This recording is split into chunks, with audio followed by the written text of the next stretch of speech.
Let's now invite former UN Special Rapporteur Michael Lynk in this conversation. Michael, good evening, and thank you for your time.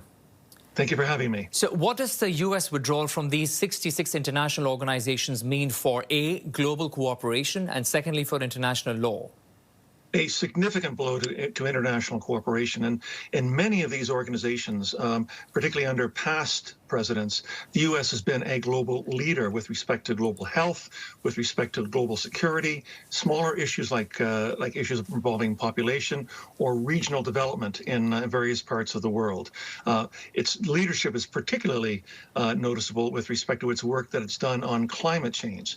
And as you pointed out, the number of organizations that and treaties that Trump says he's going to be withdrawing the United States from puts an enormous blow to international cooperation on climate change, particularly given the fact that the U.S. is one of the leading emitters of pollution in the air, which affects climate change. I'm also curious about the massive funding that the U.S. has towards these organizations. What happens to that?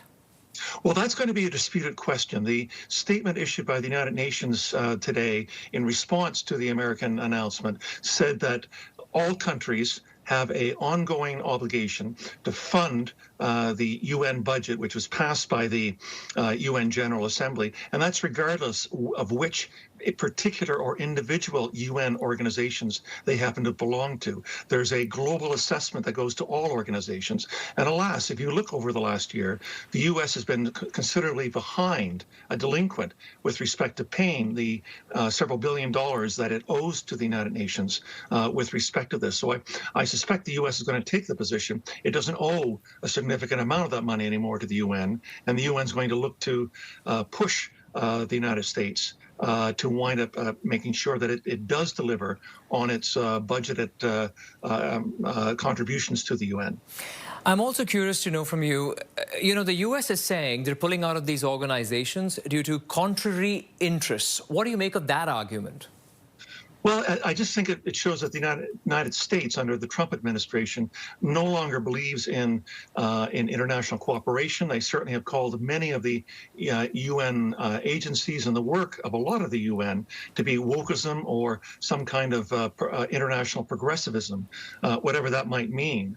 And I suspect what it means is this kind of narrow type of isolationism that we saw that afflicted the the United States in the 1920s. Michael, sorry for interrupting you there, but I just want to add a little more perspective to this, because I understand that they have pulled out from organizations like the Global Counter-Terrorism Forum, peace-building bodies, climate change conventions. So how is some of that contrary to the U.S.'s interest is something I'm trying to understand here. For example, global counterterrorism.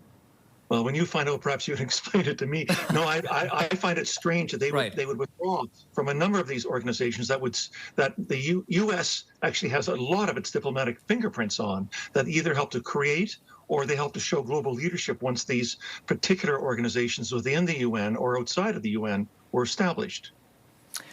Okay, lots of questions there, but we appreciate you joining us tonight. Michael Lynk, former UN Special Rapporteur. Thank you for your time, Michael. Thank you very much again for having me.